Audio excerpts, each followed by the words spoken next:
ప్రియులారా, మత్తయి సువార్త 23వ అధ్యాయము 28వ వచనం వరకు శాస్త్రులు పరిసయ్యులు పొందనైనటువంటి 6వ శ్రమ దాని విషయంలో మరి ఆహ్, సున్నము కొట్టిన సమాధుల్లాగా మీరున్నారని ప్రభువు మాట్లాడినటువంటి సందర్భం ఉన్నది. అన్ని విషయాల్లో మనం గుర్తుంచుకోవాల్సిన విషయం ఏంటంటే, దేవుడు గాని, యేసు ప్రభుల వారు గాని, ప్రవక్తలు గాని, దైవ ప్రతినిధులు ఎవరైనా సరే మనతో అరమరికలు లేకుండా మాట్లాడతారు. అవి వాళ్ళకి ఆ హక్కు, అధికారం ఉంది. ఎందుకనంటే పెట్టేవాడికి కొట్టే అధికారం, దిద్దే అధికారం ఉన్నది. ఈరోజు మనకు సమస్తాన్ని సమకూరుస్తున్న మహనీయులు వాళ్ళు.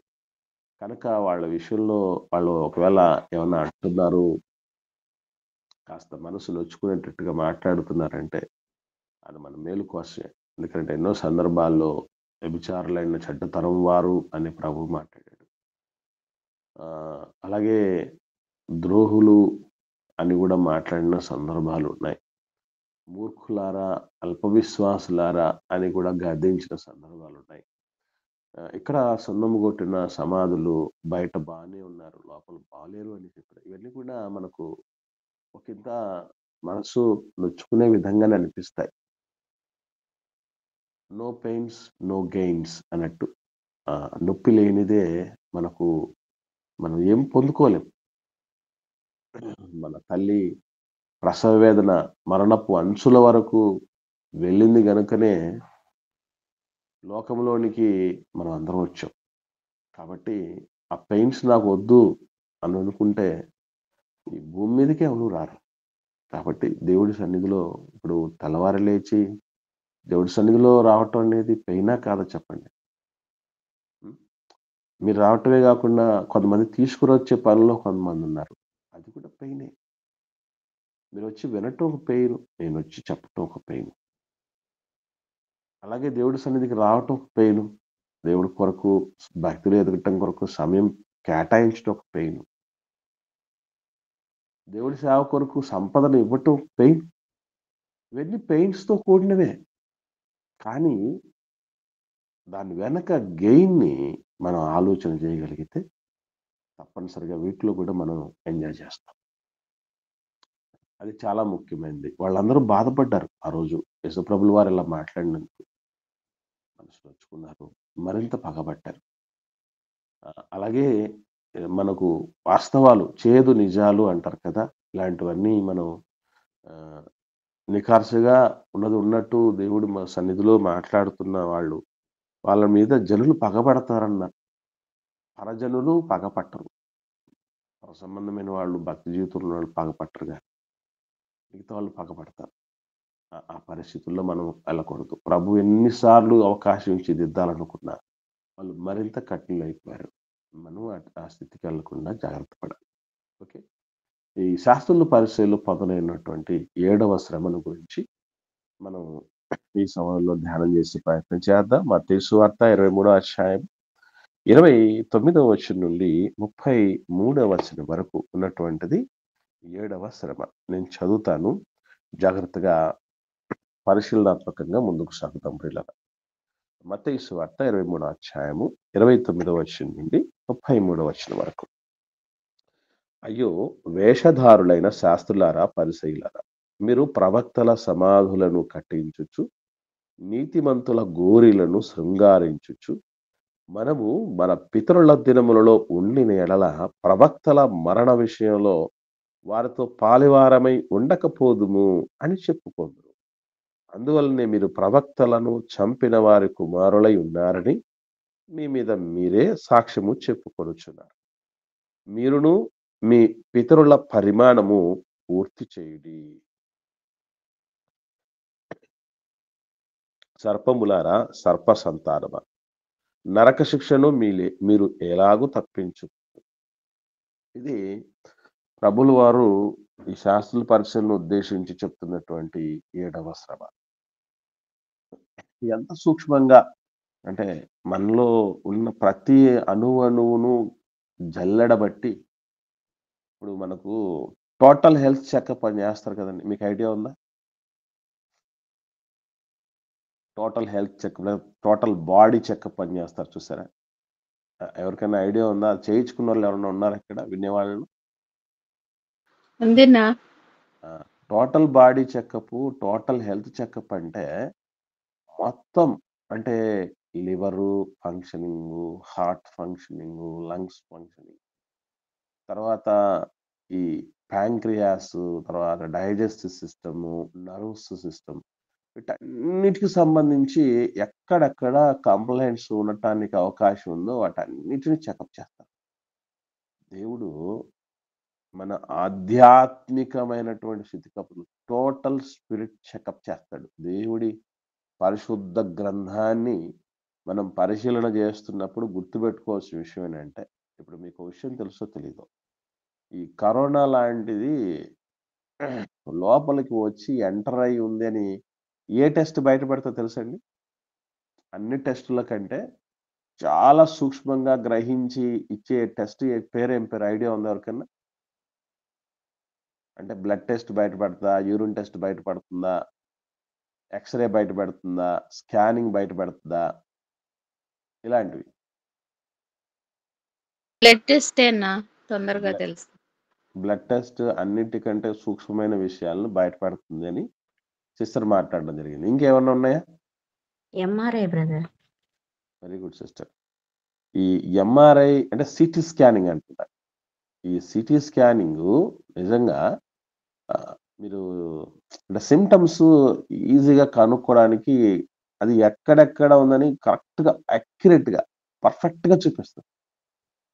అన్ని టెస్టుల్లో కంటే ఈ మ్యాగ్నెటిక్ రెసొనాన్స్ ఇండెక్స్ అంటారు ఎంఆర్ఐ అంటే.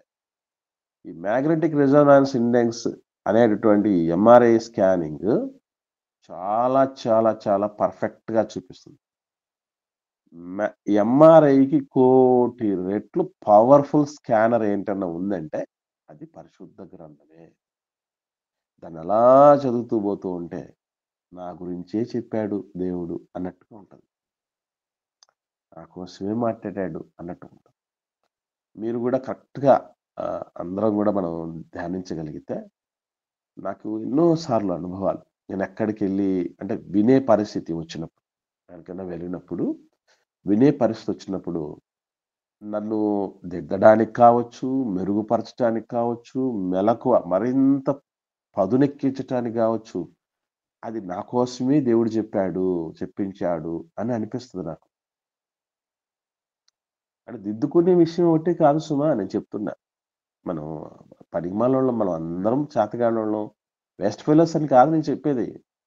ఇప్పుడున్న స్థితి కంటే మెరుగైన స్థితి ఎలా పొందాలో, మనకంటే కొందరు ఎలా షార్పెన్‌గా వర్క్ చేస్తున్నారో, వాళ్ళు ఎటువంటి తెలివితేటలు కలిగి ఉన్నారో, ఎటువంటి స్ట్రాటజీస్ వాళ్ళు ఫాలో అవుతున్నారో, ఏ ఏ ప్రతివ్యూహాలతో ముందుకు సాగుతున్నారో, భక్తిలో అంచెలంచెలుగా ఎంత వేగంగా ఎదుగుతున్నారో, మనం ఎక్కడున్నామో మొత్తం అంటే భక్తిలో వెనకబడిన దానిని కరెక్ట్‌గా చూపిస్తది. పాయింట్ ఔట్ చేసి చూపించడం జరుగుతుంది పరిశుద్ధ గ్రంథం. అలాగే మనం ఎక్కడెక్కడ దిద్దుకోవాల్సిన వాన్ని ఉంటున్నాం, ఎక్కడ మనం నెగ్లెక్ట్ చేస్తున్నాం అనేది కొందరు మీకు విషయం తెలుసో తెలీదండి. మాస్టర్లు టీచర్సు అంటే మేడమ్స్, సార్స్ కొంతమంది పేపర్ దిద్దిన తర్వాత పిల్లలు ఎగ్జామ్ రాసిన పేపర్ దిద్దిన తర్వాత బేసికల్లీ అందరూ ఏం చేస్తారండి? మార్కులేస్తారు. అంతే కదా! పేపర్ దిద్దితే మార్కులేస్తారు. కొంతమంది ఎలా ఉంటారంటే, వాళ్ళు ఎక్కడ ఏ మిస్టేక్ చేశారో, ఎందుకు చేసుంటారో, దీన్ని రెక్టిఫై ఎలా చేసుకోవాలో అనాలిసిస్ అంటారు దాన్ని. విశ్లేషణ. మేము టీచర్ ఉద్యోగానికి ఎగ్జామ్ రాసేటప్పుడు వీక్లీ టెస్ట్‌లు పెడతారు. ఈ వీక్లీ టెస్ట్‌లో గూడా ఎక్కడ పొరపాటు చేస్తున్నారు అనేది పర్ఫెక్ట్‌గా చెప్తారు. మీరెందుకు దీన్ని ఈ ఆన్సర్ తప్పుడు ఆన్సర్‌ని సరైందని ఎందుకనుకున్నారు? దీనికి రీజన్స్ ఏముంటాయని మా మనసులోకి దూరి ఏదో మమ్మల్ని చదివేసినట్టు చెప్తారోళ్ళు. అలాగుంటదండి పరిశుద్ధ గ్రంథం. పర్ఫెక్ట్ వేలో మనం ఆలోచన చేస్తుంటే. సో, దాన్ని ఎంజాయ్ చేయగలగాలి. ఆ వే ఆఫ్ థింకింగ్‌ని ఎంజాయ్ చేయగలిగితే చాలా బాగా అర్థమవుతది. గంటల తరబడి దేవుడి గ్రంథాన్ని ధ్యానించటం నుంచి పక్కకి రాము. వినటం దగ్గర నుంచి పక్కకు రాము, నేర్చుకోవటం దగ్గర నుంచి పక్కకు రాము. అర్థమవుతుంది. విచిత్రమైన విషయం ఏంటంటే స్కానింగ్కి ఎంత అవుతుందండి ఖర్చు? సిస్టర్స్ ఎవరైనా తెలిసిన వాళ్ళు, బ్రదర్స్ కానీ సిస్టర్స్ కానీ? 2000 నుంచి 3000 అవుతుందన్న. 2,500 నుంచి 3,000 వరకు ఉంటుందండి ఇది స్కానింగ్. చిత్రం ఏంటి చెప్పమంటారా? ప్రతిరోజు సాయంకాలంలో స్కానింగ్, స్పిరిచువల్ స్కానింగ్ చేస్తాడు దేవుడు, అట్ ఫ్రీ ఆఫ్ కాస్ట్, పైసా ఖర్చు లేకుండా మొత్తం టోటల్ స్పిరిట్ చెకప్ చేసేసి, నాయన ఎక్కడెక్కడ ఎరగబడ్డావు, ఎక్కడెక్కడ నువ్వు వీక్ అయిపోయావు, ఎక్కడ నువ్వు ఆగిపోయావు, ఎదుగు ఇక్కడ నువ్వు రెక్టిఫై చేసుకో, ఇదిగో ఏ విధంగా చేసుకోవాలి, అద్భుతంగా దేవుడు నేర్పిస్తాడు. ఇక్కడ పోతే మనం గుర్తుపెట్టుకో విషయం ఏంటంటే ఎప్పుడు కూడా వినేవాళ్ళు 4 రకాలు ఉంటారటండి. ఇంతకుముందు నేను చెప్పున్నాను సంఘంలో, చర్చ్ బిల్డింగ్లో. ఎవరికన్నా జాయిన్ అయ్యే వాళ్ళకి ఎవరికైనా గుర్తుందమ్మా?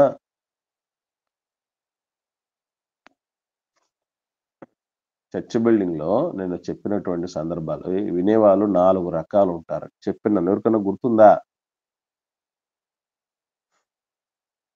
ఎవరు శంకరాపురం చర్చ్ బిల్డింగ్కి వచ్చేవాళ్ళు కానీ, దండు చర్చ్ బిల్డింగ్కి వచ్చేవాళ్ళు ఎవరు లేరండి లైన్లో?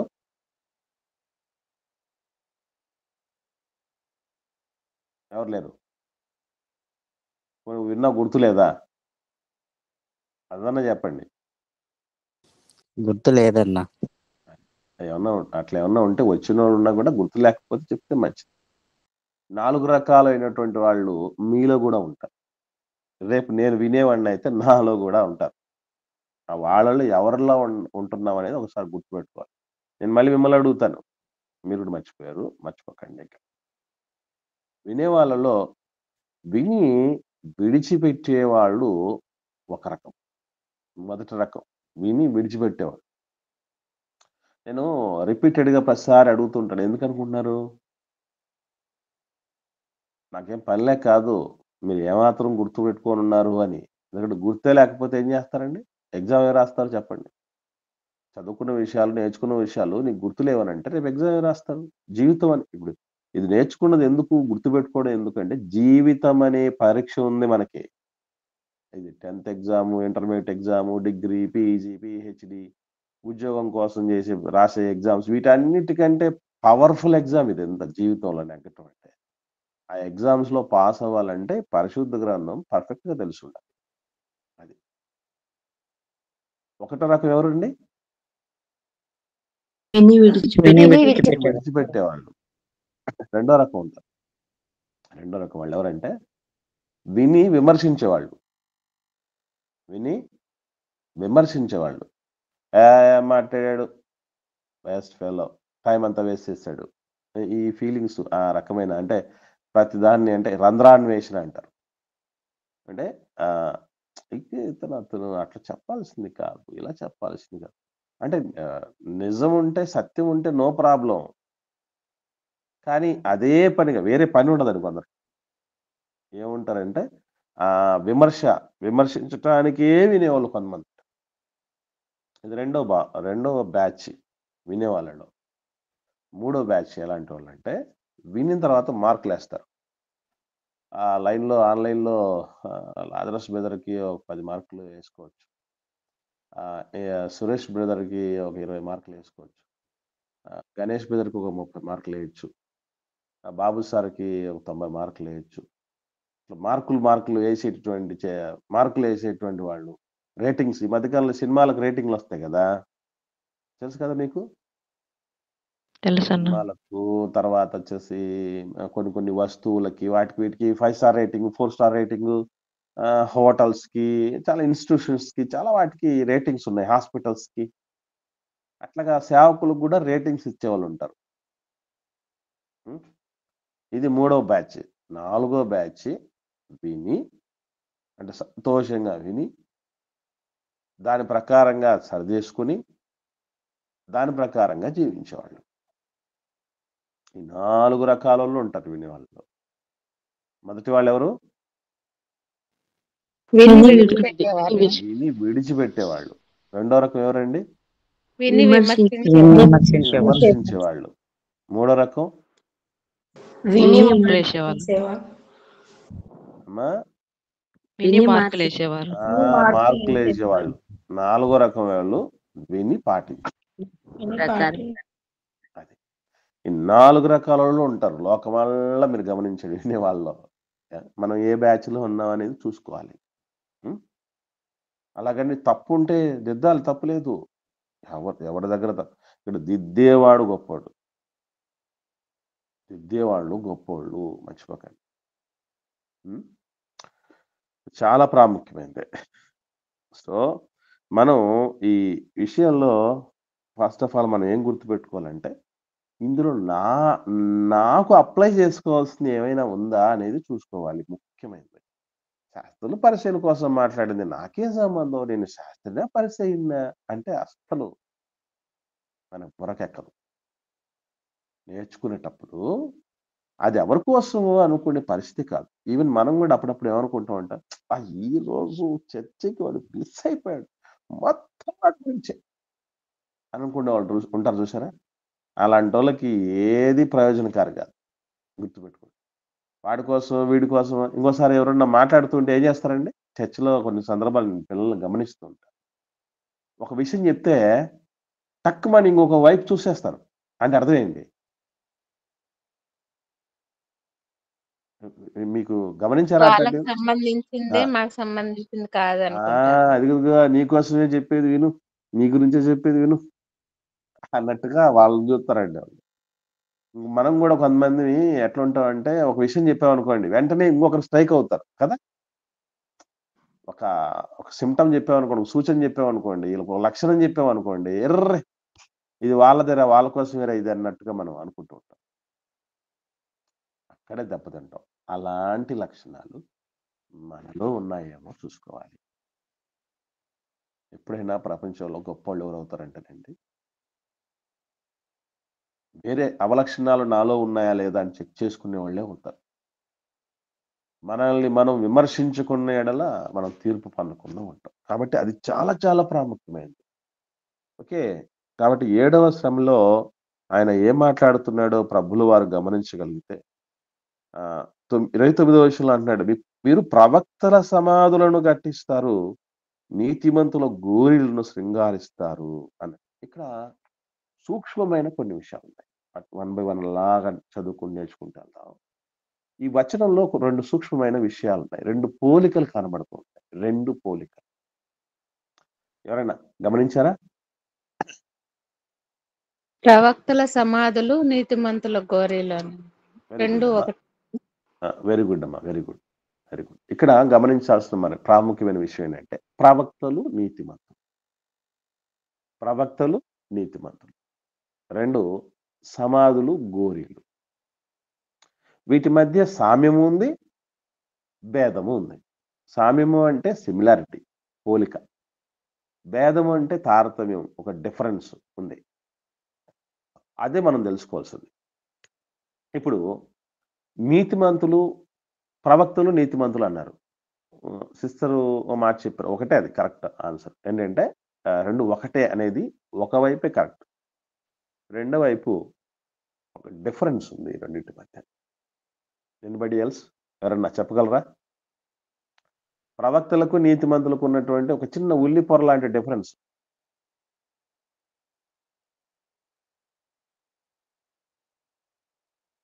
ట్రై చేయండి బ్రదర్స్ కానీ సిస్టర్స్ కానీ.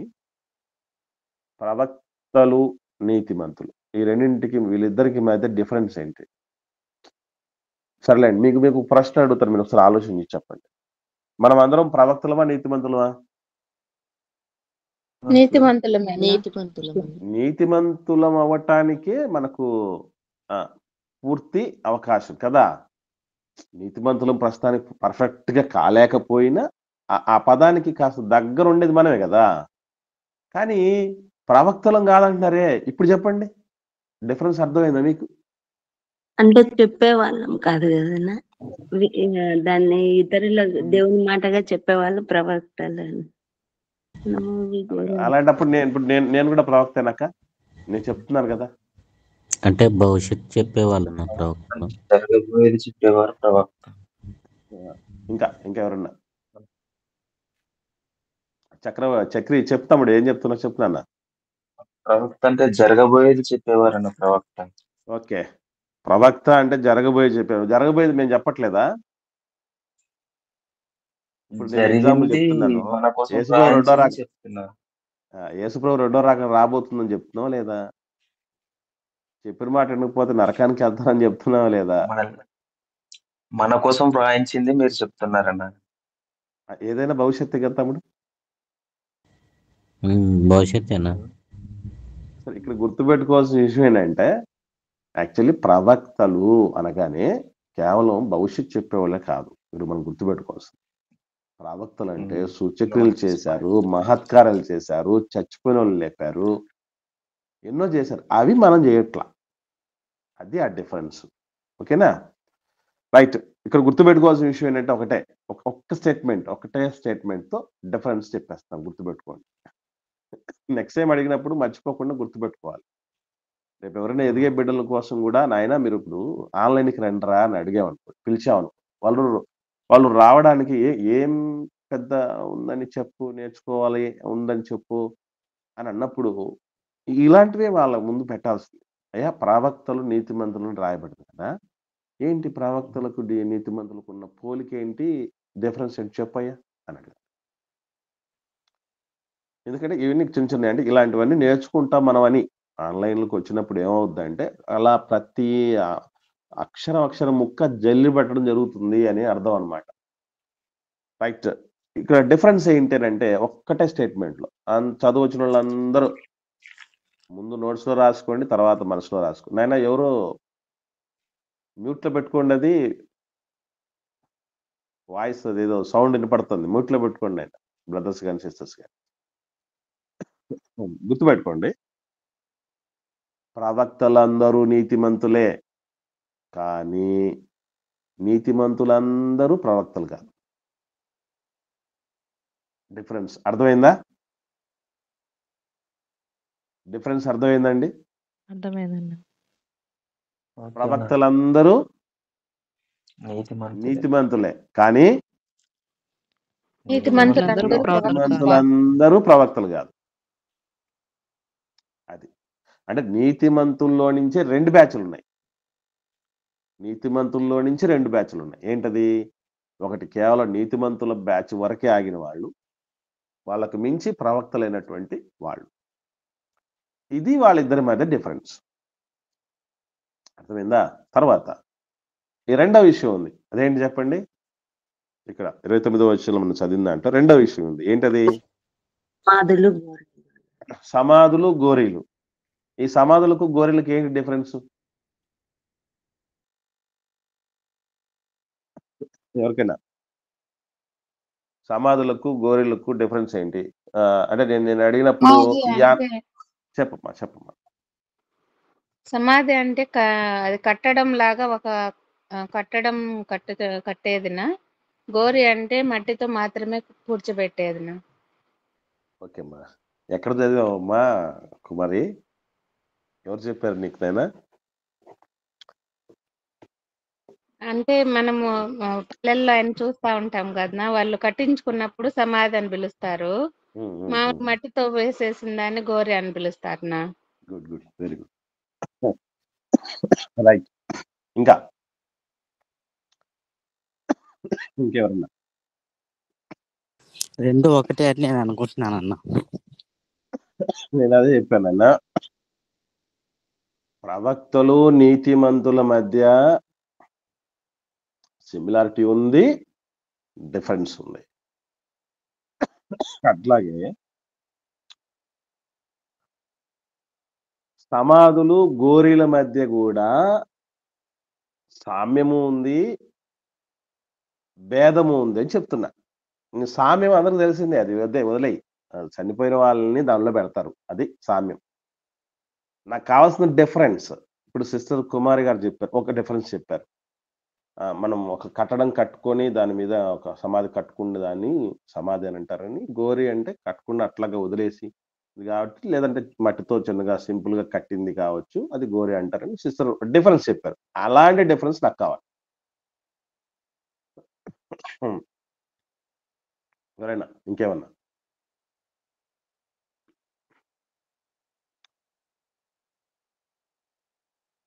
రైట్. నేను చెప్తాను, గుర్తుపెట్టుకోండి. ఇప్పుడు కడపలో నేను ఇంతకుముందు ఒకటి అడగడం జరిగింది. క్రైస్తవుల సమాధి తోటకి ఒక పేరుండేదని. ఏం పేరమ్మా? ఒకసారి రిపీట్ దొరల చేయండి. గోరీలన్న. దొరల గోరీలు. దొరల గోరీలు. అక్కడ గోరీలు ఎలా ఉన్నాయి దొరలకు సంబంధించి చెప్పండి? కొన్ని నిలువుగా ఉంటాయి. అంటే ఓ, కూర్చోబెట్టి చేస్తారన్న. కొన్ని ఓకే. నేను ఒక చిన్న మాట, ఒక మాటమ్మా. మనలాంటి గోరిలా ఉన్నాయా? మనలాంటి సమాధులా ఉన్నాయా అవి? లేవన్నా. అవి లేవు. పైకి కట్టడాలుగా అదన్నమాట. ఏకంగా చాలా పెద్దగా ఉంటాయి కట్టడాలు. అంటే ఒక స్తూపాల్లాగా ఒక పెద్ద పొడవైనటువంటి కట్టడాల్లాగా ఉంటాయి. గోరి అని అంటే ఒక స్మారక స్తూపం లాంటిది. ఇప్పుడు ఫర్ ఎగ్జాంపుల్ తాజ్‌మహల్ అదొక గోరి. ఈజిప్ట్ పిరమిడ్ అదొక గోరి. ఈ దొరల కోసం ఏర్పాటు చేసి పెద్ద పెద్ద పొడవుగా కట్టేటటువంటివి అవి గోరీలు. అంటే పెద్దగా, పొడవుగా ఒక కట్టడంలాగా కట్టేటటువంటి వాటిని గోరీలు లేదా స్మారక స్తంభాలు లేదా స్మారక స్తూపాలు అని అంటారు. ఇప్పుడు అప్పుడప్పుడు మీరు గమనించండి. ఈ సిపిఐలో, సిపిఎంలో ఇటువంటి కొంచెం విప్లవ పార్టీలున్నాయి గదా! ఆ పార్టీల్లో చనిపోయిన నాయకుడి గోరిని కూడా ఎట్లా కడతారు? ఏమన్నా ఐడియా ఉందా మీకు? అక్కడక్కడ రోడ్ సైడ్ మనకు అలాగే కనబడుతుంది. కడతారు. సేమ్ ఒక అలాగే కడతారు. స్తూపంలాగా పెడతారు. స్తూపంలాగా కడతారు. అది గోరి. అది గోరి.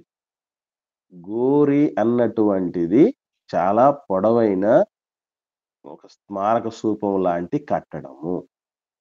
సమాధి అంటే ఇది మన అమ్మ నాన్నలకు వాళ్ళకి కట్టించుకునేటువంటి లాంటిది సమాధి. ఓకే. అవి డిఫరెన్సెస్. ఈ రెండింటి మధ్య డిఫరెన్సెస్ అవి. సో, ఇక్కడ మీరు గమనించాల్సినటువంటి విషయం మరొకటేంటంటే, మనోళ్ళు ప్రవక్తలకు అంటే అప్పుడున్నటువంటి శాస్త్రులు, పరిశీలు గొర్రెలు కట్టిస్తున్నారు.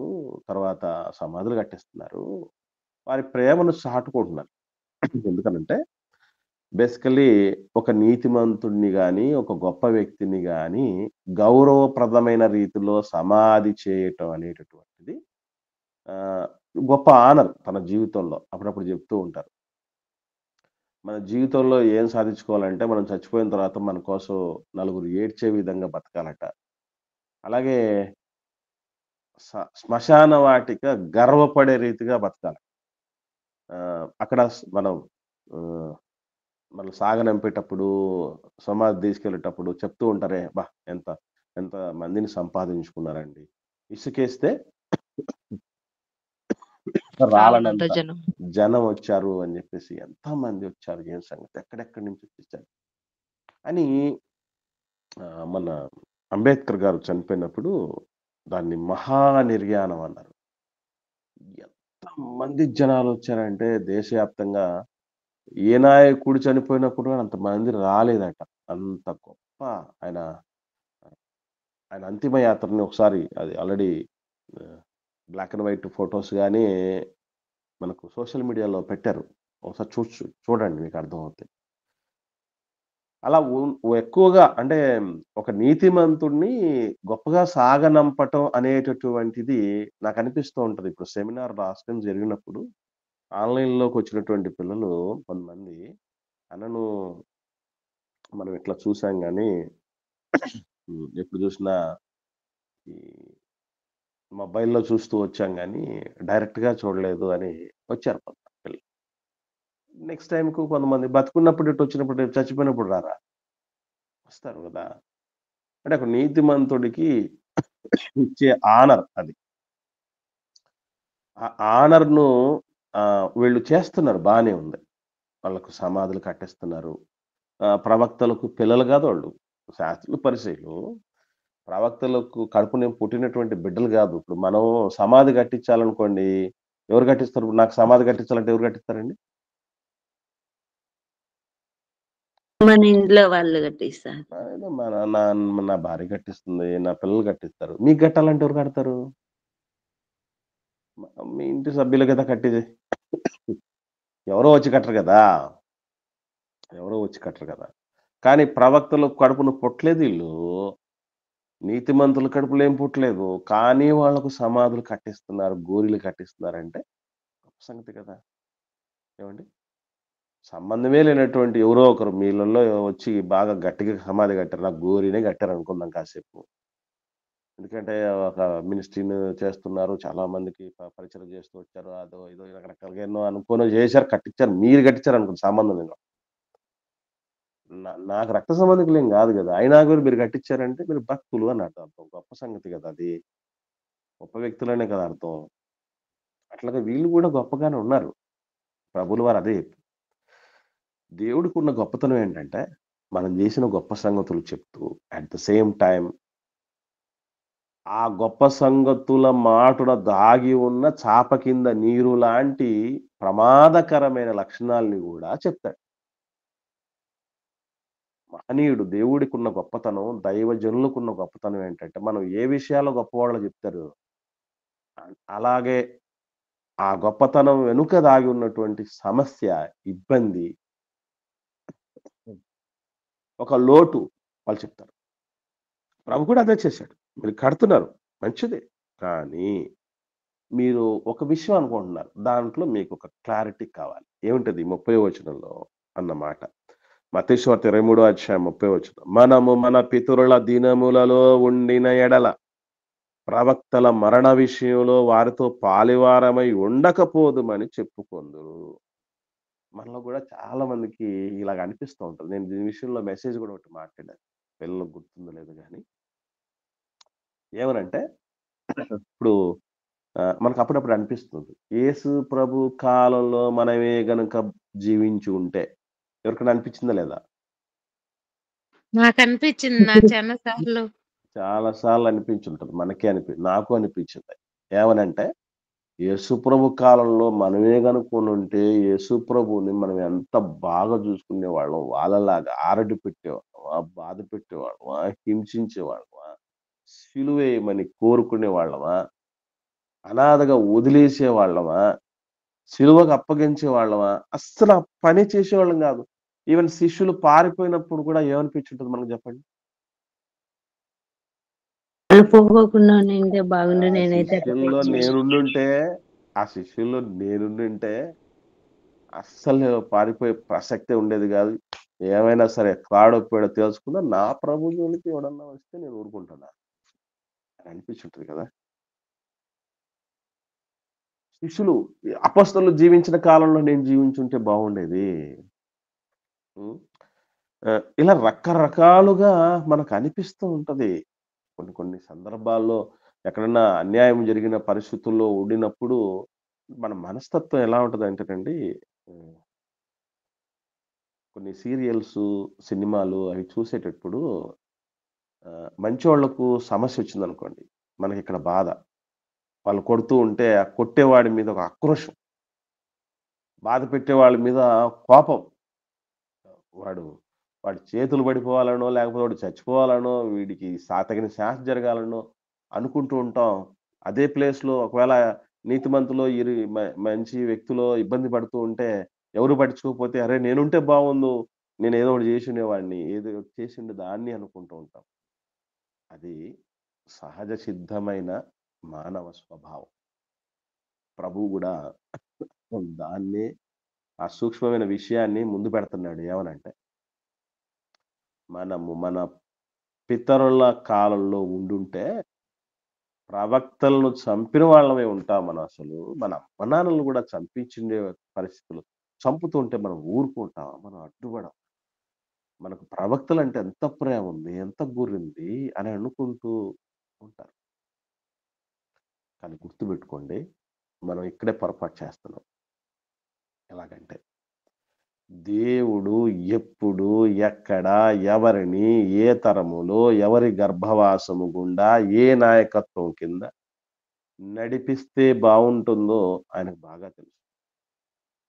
నీ దేవుడైన యెహోవా నీకిచ్చుచున్న దేశంలో, నీకిచ్చుచున్న కాలంలో అన్నాడు. అంటే మనం ఈ తరంలో పుట్టామంటే, ఈ తరంలో వచ్చామంటే, ఈ ఊరి మధ్య, ఈ వ్యక్తుల మధ్య ఉన్నామంటే, అది దేవుడి నిశ్చయం. నీది గాదు, నాది గాదు, మన అమ్మ నాన్నది గాదు. ఎవ్వడి ప్లాన్ లేదు. దేవుడి ప్లాన్ అది. అటు ఈ కాలంలో పుట్టటం అనేది దేవుడి నిర్ణయం అయినప్పుడు మనం అప్పుడు పుట్టింటే బాగుండు, అక్కడ ఉండింటే బాగుండు, వీళ్ళకు పుట్టింటే బాగుండు, వీళ్ళకు పుట్టకపోయింటే బాగుండు అనుకోవచ్చా? ఆ? అది వాళ్ళు అనుకున్నారు. ఎందుకనంటే అది చెప్తున్నాడు యేసుప్రభులో. మరి మీరు మంచోళ్ళని అనుకుంటున్నారు కదా! అక్కడే గనక మేము ఉండుంటే అయ్యయ్యో! ఇంత పాతకం చేసిండేవాళ్ళా? అప్పుడప్పుడు చెప్తూ ఉంటారు. నేను లేను కాబట్టి నీకిట్లా జరిగింది. నేను ఉండుంటే నేను నీకిలా జరిగించుండేవాడినా, జరిగించుండేదాన్నే అని అంటూ ఉంటారు.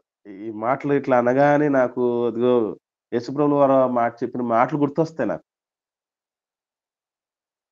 వాస్తవం ఏంటంటే కింద చదువుదాం మనం. 31 వచనం. అందువలననే మీరు ప్రవక్తలను చంపిన వారి కుమారులై ఉన్నారని మీ మీద మీరే సాక్ష్యం చెప్పుకొనుచున్నారు గదా! అరే మన పితరుల కాలంలో మనం ఉండుంటే ప్రవక్తలను చంపేవాళ్ళం గాదంటే వీళ్ళు ఎవరికి కొడుకులు, ఎవరికి కూతుర్లని చెప్పుకుంటున్నట్టు చెప్పండి?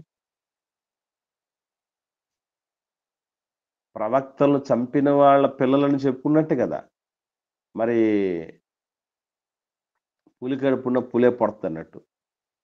ఈ ప్రవక్తలు చంపిన వాళ్ళ కడుపున ఎవరు పుట్టారంటే వీళ్ళకి మించినోళ్ళు పుట్టారు. ఆ ప్రవక్తలు చంపిన వాళ్ళకి మించినోళ్ళు పుట్టారు. వీళ్ళు ఏకంగా ఎవరు చంపేశారు?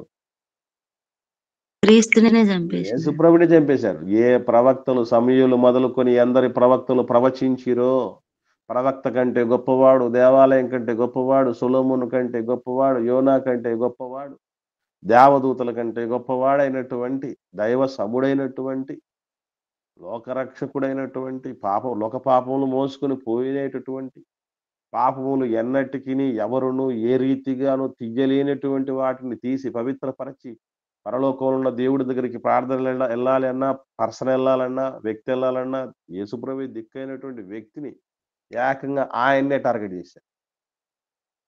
జస్ట్ 1 వీక్ తర్వాత ఈ మాటలు చెప్పినటువంటి ఒక వారానికే యేసుప్రభుల వారిని అప్పగించడానికి ప్లాన్ చేయబోతారు. వీళ్ళట ఏమనుకుంటున్నారని చెప్తున్నాడు ప్రభు. మనం మన పితరుల కాలంలో ఉండుంటే, మన తల్లిదండ్రుల కాలంలో ఉండుంటే ప్రవక్తలను చంపనిచ్చేవాళ్ళు మనం అసలు అని అనుకుంటున్నారట. అంటే మనల్ని మనమే గొప్పగా భావించుకుంటూ ఉంటున్నామని అర్థమైంది. నాకు ఇది చదివిన తర్వాత ఏమనిపించిందో తెలుసా? వామ్మో! దేవుడు గనక నన్ను ఆ కాలంలో పుట్టించుంటే నేను గూడా యేసుప్రభువుని చంపేసిన వాళ్ళ జాబితాలో ఉండేవాడినేమో అనిపించింది. ఆ ప్రవక్తలను రాళ్ళతో కొట్టి, అపోస్తలులను రాళ్ళతో కొట్టి హింసించిన వారి జాబితాలో ఎక్కడ ఉండేవాడినో. ఎందుకంటే ఆ మనస్తత్వం మనలో ఉంటేనే ఆ కాలంలో పుట్టిస్తాడు దేవుడు. అలాగని ఆయన పుట్టించినంత తప్పు కాదది. మళ్ళా అలా అనుకునేరు మీరు. మన మనస్తత్వం తెలిసినవాడు గనక, మనిషిని ఆంతర్యం తెలిసినవాడు గనక వీడు ఎక్కడ ఏ కాలంలో సూటబుల్ అవుతాడో ఆ కాలంలో పట్టేస్తాడు. కాబట్టి మనం ఆ కాలంలో ఉండింటే ఏం చేసి ఉండేవాళ్ళం చెప్పండి ఇప్పుడు? మొదటి శతాబ్ద కాలంలో ఉండుంటే ఏం చేసి ఉండేవాళ్ళము? క్రీస్తుని నిందించేవారు. మనము చంపేసేవాళ్ళం. మన వంతు పర్ఫార్మెన్స్ మనం ఇచ్చేవాళ్ళం తప్ప మనం ఏమాత్రం మంచివాళ్ళం కాదు. అది గుర్తుపెట్టుకోవాలి. మనం ఏమాత్రం ఎన్నదగిన వాళ్ళం కాదు. ఆ మైండ్ సెట్ మనకందరికి ఉంటది. అప్పుడు ఉండింటే బావుంది, ఇప్పుడు ఉంటే బావుంది. ఇది కానే కాదు. ఎందుకంటే 32వ వచనంలో యేసుప్రభుల వారు ఒక మాట చెప్తాడు. మత్తయి సువార్త 23వ అధ్యాయం 32వ వచనం. మీరును మీ పితరుల పరిమాణము పూర్తి చెయ్యండి అన్నాడు. ఎప్పుడైనా ఇట్లాంటి మాటలు చూసినప్పుడు మనకు ఒక అనుమానం కలగాలి. ఏం అనుమానం అనంటే ఎవరైనా గానీ ఆ నరహంతకుల పరిమాణం అంటే వాళ్ళ వారసత్వాన్ని మీరు వాళ్ళ లెగసీని అప్పుడప్పుడు చెప్తారు కదా! మీ ఫాదరు లెజెండ్ రా! మీ అమ్మ గొప్ప లెజెండ్ దేవుడి సేవలో ఈ విధంగా ఈ స్థాయిలో ఉన్నారు. వాళ్ళ వారసత్వాన్ని వాళ్ళ వాళ్ళ వాళ్ళ విజయ పరంపరని, వాళ్ళ లెగసీని మీరు కంటిన్యూ చేయండి అని చెప్తారే. అలా చెప్తే మంచిది కదా! అరే మీ సంఘ నాయకుడు ఎంత గొప్పోడు, మీ అమ్మ ఎంత గొప్పది, మీ నాన్న ఎంత గొప్పవాడు, ఎంత మంచి భక్తిపరుడు. వాళ్ళ కడుపున పుట్టినటువంటి వాళ్ళు వాళ్ళకంటే మించినటువంటి భక్తులవ్వండ్రా అని చెప్తే మంచిది కదా! కానీ యేసుప్రభు ఏంటి? ఇదే మాట ఇలాంటి మాట ఇంకో చోట యేసుప్రభుల వారు చెప్పారు. ఏమన్నా స్ట్రైక్ అయిందా ఎవరికైనా? సేమ్ ఇలాగే మీ పితరుల పరిమాణాన్ని మీరు పూర్తి చేయండి అని చెప్పినట్టు. ఇంకొక చోట యేసుప్రభుల వారు ఇలాంటి దీనికి రెలవెంట్ గా ఉండేటువంటి, దీనికి దగ్గరగా ఉండేటువంటి మాట చెప్పాడు. ఎవరికైనా గుర్తొచ్చిందా? రాలేదు. ఇస్కరియోతు యూదాతో మాట్లాడితే ఏమన్నాడు యేసుప్రభుల వారు? నీవు చేయనది త్వరగా చేయము. త్వరగా చేయి అంటాడు. మీరు ఎవరు చదవలేదు అన్నమాట. ఏమండి 13వ అధ్యాయం యోహాను సువార్త ఒకసారి చూద్దాం ఏమని మాట్లాడాడు ప్రభు. ఇలాంటి మాటలు ఎందుకు చెప్తారు మహనీయులు? వాళ్ళు పొరపాటు చేస్తున్నారు, వాళ్ళు పాపం చేస్తున్నారు. పాపం చేస్తున్నోడిని ఏమని చెప్పాలండి? తప్పు చేస్తున్నోడికి ఏం చెప్పాలి మనం అయితే? తప్పు చేయకూడదు అని చెయ్యొద్దు అని చెప్తాం కదా. యేసుప్రభు ఏంటి, ఈ పితరుల పరిమాణం పూర్తి చేయండి అంటే ఏంటి అర్థం? వాళ్ళు చంపేసారు మీరు చంపేయంటారా అని చెప్పినట్టు కదా. ఇక్కడ చూడండి 13వ అధ్యాయం యోహాను సువార్త 27వ వచనం. వాడు ఆ ముక్క పుచ్చుకొని సాతాను వానిలో ప్రవేశించి యేసు నీవు చేయుచున్నది త్వరగా చేయమని వానితో చెప్పగా. చూడండి ఏం చెప్తున్నాడు యేసుప్రభు? ఏం చేయాలి? ఏమన్నా మంచి పని చేస్తున్నాడు ఇస్కరియోతు యూదా? గొప్ప పని ఏమన్నా చేస్తున్నాడండి? లోక కళ్యాణానికి ఏమైనా బాటలేస్తున్నాడా? అరే రక్షించడానికి వచ్చినటువంటి ఆయన్ని చంపించడానికి ప్రయత్నం చేస్తుంటే రే దుర్మార్గుడు ఎంత పని చేస్తారా? పెన్నింటి వాసాలు లెక్క పెడతావురా? ఏదో ఉప్పు, నేను వాళ్ళ ఉప్పు తిన్నాను, వాళ్ళ గురించి ఎందుకు నేను ముప్పు తలపెడతానని చెప్తూ ఉంటారు కదా. అలా చేయకూడదు కదా అని చెప్పాల్సిన యేసుప్రభుల వారు ఇస్కరియోతు యూదాతో ఎందుకు చెప్పలేదు? ఈవెన్ ఆ శాస్త్రుల పరిశీలతో కూడా అరే మీ పితరులు ఇంత పాతకం చేశారా, మీరు ఆ దారిన వెళ్ళకండ్రా, మారండ్రా మీరన్నా చెప్పాలి కదా. ఎందుకు చెప్పలేదంటారు? ఎవరన్నా అర్థమైన వాళ్ళు ఎవరన్నా ఉంటే స్పందించండి. మనమేమో తప్పు చేస్తున్న వాళ్ళని చేయొద్దు అని చెప్తూ ఉంటే ప్రభువు వారు మాత్రమేమో ఇలా మాట్లాడుతున్నారండి. ఇస్కరియోతు యూదాతో యేసుప్రభుల వారిని బానిసగా అప్పగించడానికి సిద్ధపడుతూ ఉంటే 30 వెండి నాణాలు తీసుకుని నువ్వు చేయించిన త్వరగా చేయి అంటాడు. మరలా ఏంటి, రోజు ఏం చేస్తూ ఉండేవాడటండి? ప్రతిరోజు ఇస్కరియోతు యూదా ఏం చేసేవాడట? రోజు ఆయనతోనే ఉంది. డబ్బు సంచి ఆయన దగ్గర ఉంది కదా. ఆయన ట్రెజరర్ అండి. ఆయన యేసుప్రభు మినిస్ట్రీలో ట్రెజరర్ ఎవరంటే ఇస్కరియోతు యూదా. నాకు ఈ ట్రెజరీ డిపార్ట్మెంట్ అంటేనే చాలా భయం. ట్రెజరీ డిపార్ట్మెంట్ తీసుకోవాలంటే చాలా భయం నాకు. ఎందుకంటే ఎక్కడ యూదా దూరతాడనండి. ఎందుకంటే రోజు ఏం చేసేవాడట? దొంగలించేవాడు. దొంగలిస్తూ రోజు అదే పని. పోనీ అది యేసుప్రభుకు తెలుసా తెలీదా? తెలుసు. తెలిస్తే కూడా ఒకసారన్నా చెప్పాడా లేదా? ఎక్కడన్నా మనకు ఉందా చెప్పినట్టు యేసుప్రభుల వారు? ఏమంటారా దొంగ పని చేస్తున్నావని ఎందుకు చెప్పలే? ఇస్కరియోతు యూదా అంత దుర్మార్గ పనులు చేస్తూ ఉన్నా కూడా ఏ రోజు ఎప్పుడే గాని ఇస్కరియోతు యూదాకు సంబంధించి ఏ హెచ్చరిక లేదు, ఏ గద్దింపు లేదు. ఇలా శాస్త్రుల పరిశీలన కూడా ఇలా ఉంటే మీరు కూడా మీ పితరుల పరిమాణాన్ని పూర్తి చేయండి అంటే మీరు కూడా ఇంకా నెక్స్ట్ లెవెల్కి వెళ్ళిపోంటారా? మీరు మీ తరంలో ఉన్న నీతిమంతుల్ని, ప్రవక్తల్ని ఆఖరికి నన్ను కూడా చంపేయండి అని చెప్పినట్లేదా? ఎందుకు అలాగా?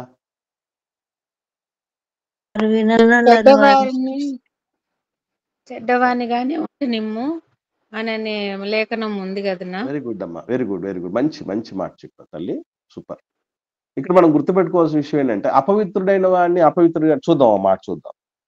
ఎందుకు ఇలాంటి పరిస్థితులు ఎందుకు వచ్చారు అనేది మనకు తెలియాలి. ప్రకటన గ్రంథం కదా, ప్రకటన గ్రంథం ఆయన దేవుడు చెప్తున్నటువంటి మాట చివరి అధ్యాయంలో ఈ చూస్తున్నప్పుడు మనకు ఏంటిది దేవుడు ఏంటి ఇట్లా మాట్లాడుతున్నాడు ఏంటి అనేది అర్థం అవుతుంది. 22వ అధ్యాయము ప్రకటన గ్రంథం 11వ వచనం చూద్దాం. అన్యాయము చేయువాడు ఇంకనూ అన్యాయమే చేయనిమ్ము, అపవిత్రుడైన వాడు ఇంకనూ అపవిత్రుడుగానే ఉండనిమ్ము, నీతిమంతుడు ఇంకనూ నీతిమంతుడుగానే ఉండనిమ్ము, పరిశుద్ధుడు ఇంకనూ పరిశుద్ధుడుగానే ఉండనిమ్ము. 12 కూడా చదువు నాన్న. ఇదిగో త్వరగా వచ్చుచున్నాను. వాని వాని క్రియ చొప్పున ప్రతి వానికి ఇచ్చుటకు నేను సిద్ధపరిచిన జీతము నా యొద్ద ఉన్నది. చాలమ్మా. ఇక్కడ ఈ మాట కూడా మీరు చూస్తే, ఒరే అపవిత్రుణ్ణి దిద్దే పని లేదా? అన్యాయం చేసేవాడిని సవరించే పని లేదా? ఏంటిది వదిలేస్తున్నాడు దేవుడు అక్కడ అంటే ఒక్కటే గుర్తుపెట్టుకోండి. ఎవడో అంటారే మైండ్లో ఫిక్స్ అయితే ఎలా వెళ్ళిపోతారంట మనుషులు, అదే వేలు వెళ్ళిపోతారన్న. బ్లైండ్గా వెళ్ళిపోతారట. మైండ్లో ఫిక్స్ అయిపోతే బ్లైండ్గా వెళ్ళిపోతారట. అంటే వినని వారికి పరిశుద్ధమైనది కుక్కలకు అందులో ఎదుట పెట్టద్దు, పెట్టొద్దు. ముత్యాలు పందులు ఎదుట వేయద్దు. అంటే వినని వాడెవడో వినేవాడెవడో యేసు ప్రభుల వారికి తెలుసు. ఆల్రెడీ వీళ్ళు ఏం ఫిక్స్ అయిపోయారు? యేసు ప్రభుల వారిని పూర్తిగా అప్పగించేసేయాలి అని నిండా పగబట్టారటండి వాడు. యేసు ప్రభుల వారి మీద వాళ్ళు పట్టినటువంటి పగ నిండా పగబట్టారు అన్నటువంటి మాటలు మనం ఎన్నోసార్లు చూస్తాం. కాబట్టి వాళ్ళు అలాంటి పరిస్థితుల్లో ఉన్నప్పుడు ఇంక ఎవడు ఎన్ని చెప్పినా అస్సలు వినరు. కాబట్టి ఒక్కటే మనం గుర్తుపెట్టుకోవాలి, వినేవాళ్లకు మనం చెప్పచ్చు, వినని వాళ్ళకు. ఇప్పుడు మూర్ఖుని రోట్లో వేసి దంచినా మూడత పోదట. అందుకే మూర్ఖుడు వినగా మాట్లాడొద్దు అంటాడు దేవుడు. మూర్ఖుడు వినగా మాట్లాడనివద్దు అంటాడు. ఎందుకంటే వాళ్ళు వినరేక. వినని వాళ్ళ కోసం చెప్పటం ఏముంది?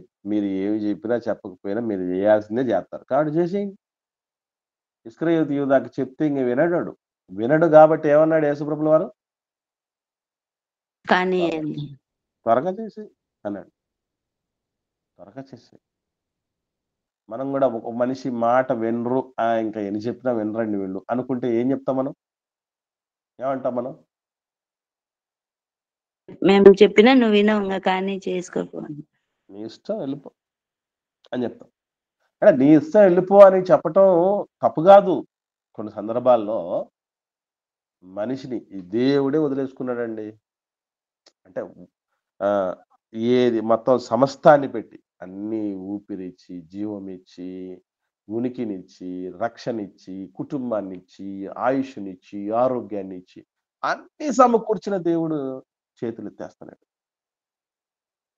అదేనండి మనిషి జీవితంలో అత్యంత ప్రమాదకరమైన పరిస్థితి ఏదన్నా ఉందంటే దేవుడు వదిలేయటం. ఎందుకంటే వాళ్ళు ఇంకా బాగుపడలేరు. ఇక దేవుడే వదిలేసుకున్నాడంటే ఇప్పుడు అప్పుడప్పుడు మీకు విషయం చెప్తాను, మీకు అర్థం కావటానికి.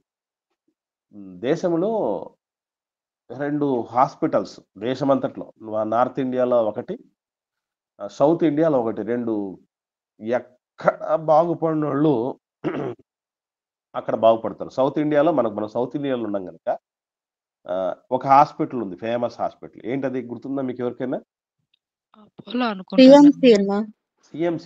సిఎంసి రాయవేలూరులో, తమిళనాడు రాష్ట్రంలో ఉంది అనమాట. వేలూరులో సిఎంసి అని ఉంటుందమ్మా, క్రిస్టియన్ మెడికల్ కాలేజ్. అది సిఎంసి అంటే. ఈ క్రిస్టియన్ మెడికల్ కాలేజ్ ఆర్సీ వాళ్ళు మెయింటైన్ చేస్తున్నారు. ఎట్లాంటి వాళ్ళు అంటేనండి, యాక్సిడెంట్ అయ్యి మెదడు బయటపడిన పరిస్థితుల్లో ఉన్న ఆ మెదడు కూడా పట్టుకొని పోతే వాళ్ళు బాగు చేసిన దాఖలాలు ఉన్నాయి. భయంకరమైనటువంటి విషసర్పాలు కాటేసి ఒళ్ళంతా విషం పోయినటువంటి వాళ్ళను కూడా బాగు చేసిన సందర్భం. ఎందుకు? ఇక్కడ మనం చుట్టుపక్కల ఏ హాస్పిటల్లోనైనా సరే ఏం లేదు, అయిపోయింది, తీసుకెళ్ళండి అన్నా కూడా ఆఖరి అవకాశం అడికెళ్తారు. సిఎంసిలో బాగుపడలేదు అంటే అర్థం ఏంటంటే ఇక సర్టిఫికెట్ రెడీ అయిపోవాలని అర్థం. ఏ సర్టిఫికెట్? Death certificate. సిఎంసిలో బాగుపడలేని వాడు ఎలాగైతే మరణానికి సిద్ధపడాలో దేవుడి దగ్గరకు వచ్చి బాగుపడని వాళ్ళు ఎవరి చేతిలో బాగుపడరండి. వీడికి వస్తే సీఎంసీలోకి వచ్చినట్టే. దేవుడి దగ్గరకు వస్తే, దేవుడి చేతిలోకి వస్తే, దేవుడి సన్నిధిలోకి వస్తే సీఎంసీలో పడ్డట్టే. ఇక్కడే బాగుపడాలి, ఇక్కడే మనం గుణపడాలి, మార్పు నొందాలి. ఇక్కడికి మించి ఎక్కడా కూడా దేవుడి సన్నిధిలో మార్పు అనేది జరగదు. ఎవరైనా ఆఖరికి ఎలాగైతే సౌత్ ఇండియాలో సీఎంసీ పేరు చెప్తారో ఆఖరికి దేవుడి దగ్గరికి రావాలి. అక్కడ కూడా మారలేదంటే ఇంకెక్కడ మారలేదండి. అందుకే ప్రభు ఉన్నా కూడా మారడం లేదు. ఏవాళ్ళు ప్రభు వచ్చాడు, తిరిగాడు, వాళ్ళ మధ్య సంచరించాడు, ఎన్నో చేశాడు. వాళ్ళ కోసం యవ్వన ప్రాయంలో ఆ ప్రాయంలో ఉన్నట్టు పెళ్లి చేసుకోవాలి, పిల్లలు కానీ హాయిగా ఉండాలి. యవ్వన జీవితం అంటేదే కదండి. నేను కొన్ని చోట్ల పల్లెటూరులో పరిచర్యకి వెళ్తూ ఉంటాను. నా బిడ్డల కంటే పెద్ద బిడ్డలు ఉంటారు వాళ్ళకి. ఎందుకంటే నేను ఈ జాబ్ వచ్చేంత వరకు కూడా వివాహం చేసుకోకూడదు అనుకుని గట్టిగా, ఎందుకంటే ఉన్నటువంటి పేద పరిస్థితులు వాటన్నిటి 30 ఏళ్ల వరకు మ్యారేజ్ జరగలేదు. కానీ అక్కడ పరిస్థితి ఏంటంటే 19 ఏళ్లకు, 18 ఏళ్లకు, 20 ఏళ్లకు కూడా పెళ్ళిళ్ళు అయిపోయినటువంటి పనులు ఫాస్ట్గా. సో ఇలా మనం గమనించగలిగితే ప్రియులారా, ఒకటే మనం జీవితంలో గుర్తుపెట్టుకోవాల్సిన ప్రధానమైనటువంటి విషయాలు ఏంటంటే ఈ పితరుల పరిమాణాన్ని పూర్తి చేసేస్తుంటాం మనం. అందుకే నేను ఎప్పుడు చెప్తూ ఉంటాను, మన పితరులు, మన తల్లిదండ్రుల పేరు కాదు సార్థకం చేసుకోవాల్సింది. సన్ ఆఫ్ అని లేదంటే డాటర్ ఆఫ్ అని మన అమ్మ నాన్న పేర్లు కాదు. దానికంటే ఒకవేళ మన అమ్మ నాన్నలు గొప్పోళ్ళైనా వాళ్ళకంటే గొప్పవాడు ఉన్నాడు. ఎవరైనా దేవుడు, సన్ ఆఫ్ గాడ్ అనేటటువంటిది. అందుకే ఆయన గొప్పవాడై దేవుని కుమారుడు అనబడును, సర్వోన్నతుడైన దేవుని కుమారుడు అనబడింది. దేవుని బిడ్డలు అవ్వగలగాలి, దేవుని బిడ్డలు అవ్వగలగాలి. అది చాలా ప్రధానమైనటువంటి. అందుకే 33వ వచనంలో యేసుప్రభువు వారు ఆఖరిగా చెప్తున్నాడు. ఏమనంటే మత్తయి సువార్త 23వ అధ్యాయం 33వ వచనంలో, సర్పములారా, సర్ప సంతానమా, నరక శిక్షను మీరు ఎలాగూ తప్పించుకోండి. ఇంక వీళ్ళు నెక్స్ట్ ఫిక్స్ అయిపోయారు కనుక దేవుడు కూడా ఏం చేశాడు, శిక్షను ఫిక్స్ చేశాడు. ఇంకా మీరు తప్పించుకోలేరు. ఎందుకంటే ఎప్పుడు తప్పించుకోగలరు? మారు మనసు పొందినప్పుడు. అదన్నమాట, వాళ్ళు మారగలిగితేనే తప్పించుకోగలరు. నేను మారాగానే ఉండిపోతాను, చేదుగానే ఉండిపోతానంటే ఎవరు తప్పించుకోవటం అనేది జరగదు. అటు ఈ ప్రపంచంలో గుర్తుపెట్టుకోండి, దేవుడి నిర్ణయాన్ని, రాజు చేసిన నిర్ణయాన్ని మార్చటమే కష్టం. సర్వశక్తిమంతుడు, సర్వలోక పరిపాలకుడు, సర్వలోక నాథుడు అయినటువంటి దేవుడి నిర్ణయాన్ని కూడా మార్చగలిగిన శక్తి దేనికి ఉందో తెలుసా అండి? ఒక్క మారు మనసుకుందండి. అర్థం కావడం మంచి ఎగ్జాంపుల్ చెప్పి ముగ్గురు చేస్తాను. వాళ్ళ జాబితాలో మనం ఉండకూడదని చెప్పడానికి నినివే పట్టణస్థుల కోసం ఏం చెప్పమని పంపించాడు యోనా గారిని? మీరు చనిపోతారు అని చెప్పి పంపించాడు. దుర్గతి పట్టబోతుంది, అయిపోతారు మీరందరూ, చచ్చిపోతారు మీరందరూ అని చెప్పునైనా వెళ్ళి అని పంపించాడు కదా. సరే, వాళ్ళందరూ మారిపోయారు. దేవుడు ఏం చేశాడు? వాళ్ళని శిక్షించకుండా రక్షించినాడు. ఏమండి, ముందు నిర్ణయం ఎవరు తీసుకున్నారండి? దేవుడే తీసుకున్నాడు. దేవుడే నిర్ణయం తీసుకుంటే దేవుడే మళ్ళీ రద్దు చేసుకున్నాడు కదా. కాపాడినాడు. ఆయన శాసనాన్ని కూడా, ఆయన తీర్మానాన్ని కూడా ఆయన రద్దు చేసుకోగలిగాడంటే దేని వల్ల వచ్చింది ఆ పవర్? దేవుడి నిర్ణయాన్ని మార్చగలిగిన శక్తి ఎక్కడ ఉందంటే మారు మనసుకుంది, ఒక్క మారు మనసుకుంది. అందుకే మార్పును అందటము కంటే మించిన గొప్పతనం మరొకటి. ప్రతి నిత్యం మనం చేంజ్ అవ్వాలి. దేవుడిలో ఎదగటానికి మార్పు చెందాలి, భక్తిలో ఎదగటానికి మార్పు చెందాలి. మన జీవితాన్ని క్రీస్తు అనే బండ మీద, సత్యవాక్యం అనే బండ మీద కట్టుకోవటానికి మార్పు చెందాలి. అప్పుడు ఇంకా బాగుంటుంది. మనం అందరూ మారదాం. ఎక్కడెక్కడ మన మన మన హృదయం, మన మనస్సు మన మీద నేరారోపణ, దోషారోపణ చేస్తూ ఉంటది. రే, ఇక్కడ నువ్వు వంచుకుంటున్నావు, నువ్వు ఎందుకు నిన్ను నువ్వు శిక్షించుకుంటావు, నువ్వు ఎందుకు మోసగించుకుంటావు? వద్దు వద్దు. మన మనస్సాక్షి చెప్తూ ఉంటుంది. దాన్ని చంపేయకుండా, దానికి కూడా వాతేయకుండా, మనము కూడా దారుణమైనటువంటి దుస్థితిలోనికి వెళ్ళకుండా ఉండినప్పుడే ఈనాడే అనుకూల ఈనాడే రక్షణ దినం. ఇంకా ఏమన్నా మార్పు చెందించుకోండి, మెరుగుపరుచుకుంటాం.